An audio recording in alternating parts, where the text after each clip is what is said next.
Ora então, muito boa noite, sejam bem-vindos a mais uma edição do Sala Privada de hoje. Já sabe, às sextas-feiras o encontro é aqui às 22 na Cidade Hoje. Hoje vamos falar da resposta sexual feminina, até porque já trouxemos a resposta sexual masculina. Vamos falar agora da resposta sexual feminina. Olá, Isabel, boa noite. Olá, boa noite. Sim, não poderíamos deixar de falar deste tema, uma vez que já falamos dos homens, faz sempre todo sentido falarmos das mulheres. Embora possa parecer que é algo que se calhar vai ser muito idêntico e tem fases, inclusive, com o mesmo nome, a resposta sexual feminina é muito distinta, é bastante distinta. Enquanto que nos homens a resposta sexual masculina é mais linear, não é? Começa com uma fase de um desejo, depois vem a excitação e vem o orgasmo e depois ainda vem a resolução, acaba por ser quase uma linha, um início, meio e fim, no fundo.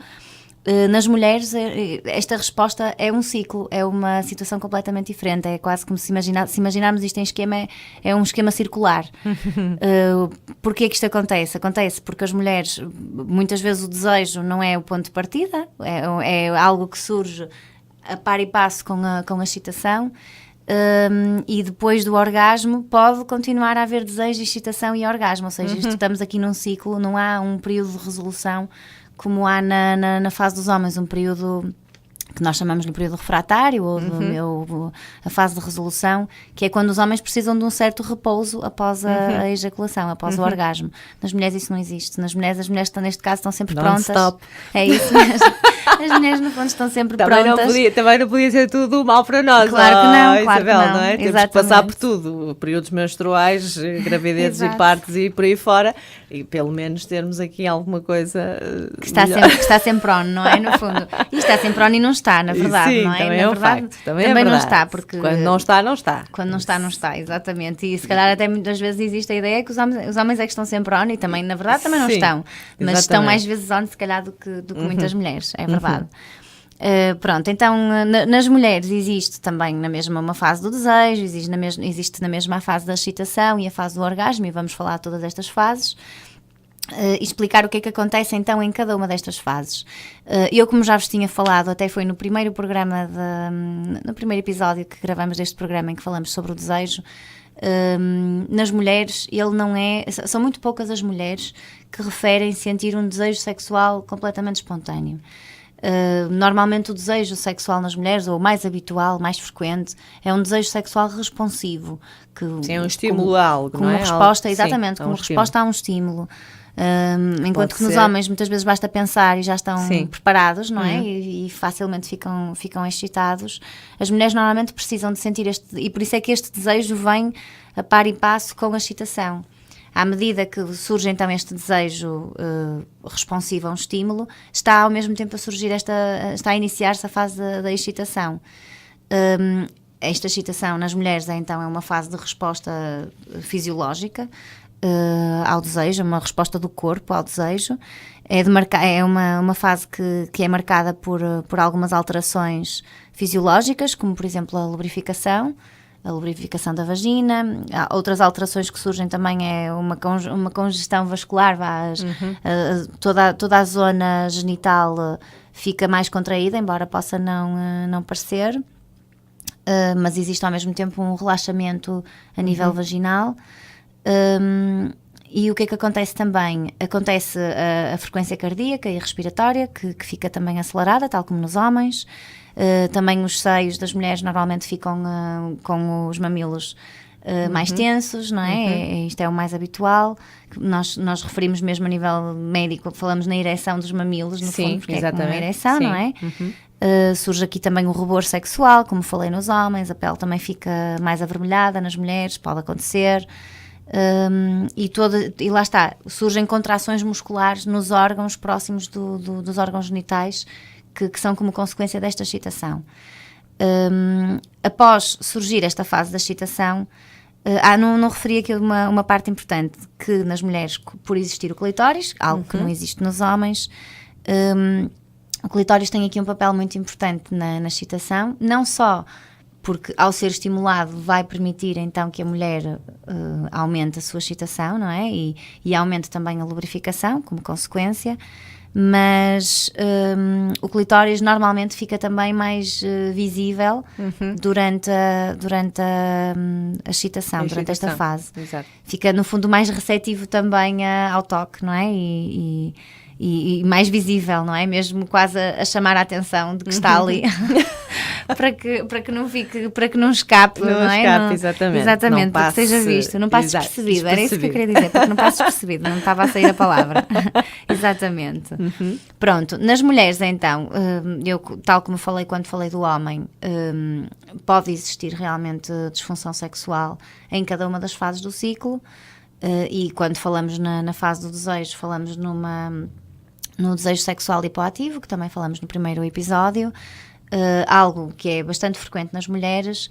Contudo, eu continuo a achar, e é muitas vezes avaliado isto em investigações científicas que se fazem, que continuamos infelizmente muitas pessoas a considerar que o desejo sexual das mulheres é baixo, porque continuamos muito focados num desejo sexual espontâneo, não é? Porque se considerarmos o desejo sexual como a possibilidade deste ser responsivo, não é? Deste ser uma resposta a um estímulo, então eu acredito que a maior parte das mulheres não sofre de baixo desejo sexual, porque sendo estimuladas da forma adequada, não é? Ou da forma adequada para cada mulher, não é? Da forma que a mulher gosta de ser estimulada, este desejo surge, não é? Este desejo vai surgir. Pronto, então, com a excitação também, com esta fase, a segunda fase da excitação, surge também outro tipo de disfunções que podem afetar, e uma muito frequente é a baixa lubrificação. Sim. É algo que é muito frequente. É um problema muito frequente, sim. Que se pode dever a imensos fatores, inclusive até questões hormonais. Por exemplo, e volto a referir, acho que também já terei referido no primeiro programa, que no pós-parto é muito frequente, por Sim. causa da mulher estar a amamentar e toda a alteração hormonal que daí advém, a lubrificação costuma ser mais reduzida, não é? E muitas mulheres que se calhar muitas vezes que até nunca utilizaram lubrificantes, nesta fase do pós-parto, com muita frequência precisam de utilizar um lubrificante para conseguirem ter relações sexuais. Na menopausa, outra fase também, em que muito frequentemente a lubrificação é diminuída, devido também, lá está, a alterações hormonais, ao nível dos estrogénios sofrer uma grande alteração, e então as mulheres passam a precisar de lubrificante para conseguirem manter uma relação sexual.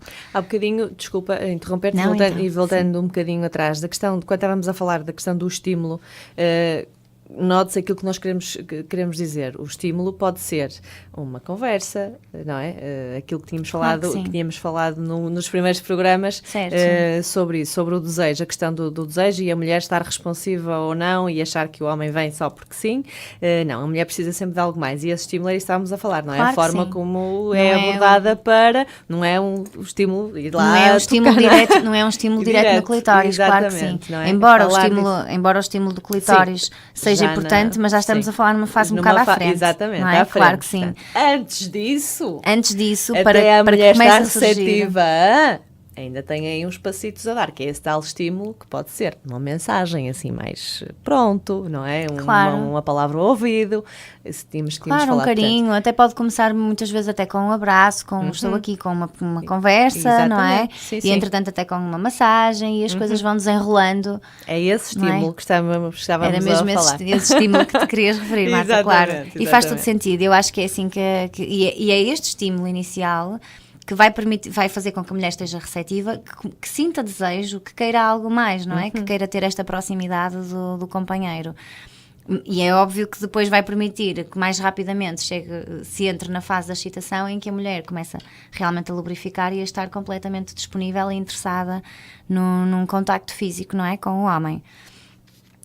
Pronto, então, ao haver toda esta excitação e ao ser superada esta questão da lubrificação, com o uso de lubrificantes ou sem o uso de lubrificantes, porque isto que depois cada mulher é uma mulher, e há mulheres que podem perfeitamente precisar, e nada de mal com isso, muito pelo contrário. Eu acho que se os produtos existem, é para alguma coisa, não é? Acho que as pessoas não têm que se sentir diminuídas ou menos capazes, não é? Porque precisam de um lubrificante para ter um momento de prazer com o parceiro. Acho que isto não faz sentido nenhum. Acho que temos que ter mente aberta para... É da mesma forma que nós pensamos, ora bem, estou com as mãos secas, por exemplo, preciso pôr um creme nas mãos, Exatamente. não é? Porque estou a sentir desconforto, correto? Claro. Então é a mesma coisa, se sentimos, não é? Temos que ver as coisas como uma questão sim. de e acho saúde que hoje e em bem-estar dia, sim, eu acho que hoje em dia, em algumas gerações, obviamente, não falo de toda a gente, que acho que já há essa abertura, até porque o que tu estavas a dizer, e hoje em dia em termos de medicina as coisas estão de tal maneira evoluídas que alguns problemas que podem depois deixar de ser problemas, mas algumas questões que se fala, por exemplo, esta questão da lubrificação, podes optar pelo lubrificante, podes optar, hoje em dia já é a medicação que faz com que tu certo, já, exatamente. tenhas essa lubrificação mais, ou seja, mais correta, se é o termo que se pode aplicar. Mais interior, neste mais caso, interior, não é? Exatamente. Forma, Portanto, saber que as pessoas não podem pensar que isto é um problema, porque se acharmos que é um problema, passa a ser um problema, se ficarmos focadas assim, nisso como um problema, e sem tomarmos atitude, não é? Certo. E eu acho que hoje as pessoas estão muito mais receptivas e muito mais à vontade e mais rapidamente procuram uma ajuda quando acham que alguma coisa não está bem. Procuram uma solução, não é? Eu não me sinto bem na relação sexual, tenho dor aqui, tenho este desconforto, o que é que eu posso fazer? Não é?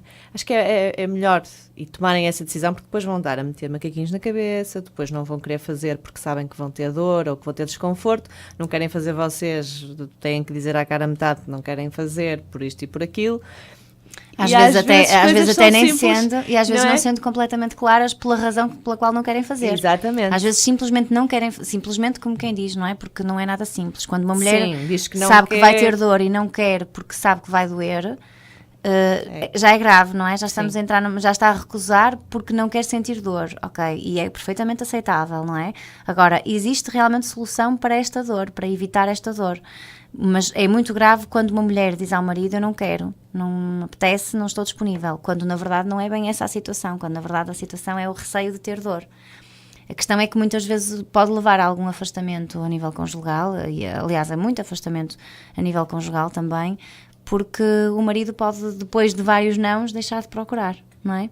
Sim, e a mulher depois começa a sentir que não é desejada e entramos aqui num ciclo exatamente, pronto, não é? Que quando depois, se tomares a atitude, se calhar, de procurares ajuda, se calhar o problema não é tão grave assim e facilmente se resolve. Nunca chega sequer a ser um problema completo, não é? Nunca chega realmente a ser um problema. Portanto, as pessoas terem essa noção, que às vezes o facto de estarem ali com os macaquinhos no sótão, como diz o outro, pá, não vou ao médico porque depois tem que ir e estão ali a criar situações que não são depois agradáveis ao casal, quando se calhar, falando com o médico, a coisa até tem uma solução simples. Claro. E podem, obviamente, depois desfrutar da relação como um todo, da relação como um todo. Portanto, acho que é um bocadinho isso, e aliás, que é algo que nós dizemos aqui sempre nos nossos programas, e em arremate quase de todos os assuntos que falamos aqui, é: procurem ajuda quando acham que devem procurar, que não estão bem. Não é? Procurar a ajuda de um profissional é, sem dúvida alguma, a melhor coisa a fazer. Se estão com alguma dúvida, se estão bem ou não, se têm algum problema ou não, porque às vezes, até uma simples conversa, às vezes dá-se ali um clique: realmente, eu faço assim e se calhar não devia. Se fizesse assim era diferente. E às vezes uma conversa até em casal, até podem abrirem-se lá conversa em casal. Exatamente. Porque se eu fizer assim não estou bem, claro. Se fizer assim já me sinto melhor, então vamos a isso, que acho que é para isso que o casal existe. Sem não é? Dúvida. Para é fundamental que isso aconteça no casal. Exatamente. Vamos rematar aqui esta parte aqui ainda pronto, esta questão que eu falava então da lubrificação, e como dizias e muito bem, que existe solução para isto. A lubrificação é fundamental para que haja realmente penetração sem dor, e quando esta não ocorre pode trazer problemas graves de dor no ato sexual, e até um problema muito grave que atinge algumas mulheres, que é o vaginismo, que certamente também irei falar sobre ele noutro programa, porque pronto, pode ser consequência até de muitos traumas de passado e de relações anteriores, ou pode ser consequência mesmo disto, do receio da dor. O que é que acontece no vaginismo, para explicar assim, de uma forma geral? De uma forma geral, a mulher contrai os músculos vaginais e não permite a penetração, não é sequer permitida a penetração, por estar tão tensa e tão receosa da dor que poderá eventualmente sentir, não é? E claro que sente, porque se contrai os músculos, não é?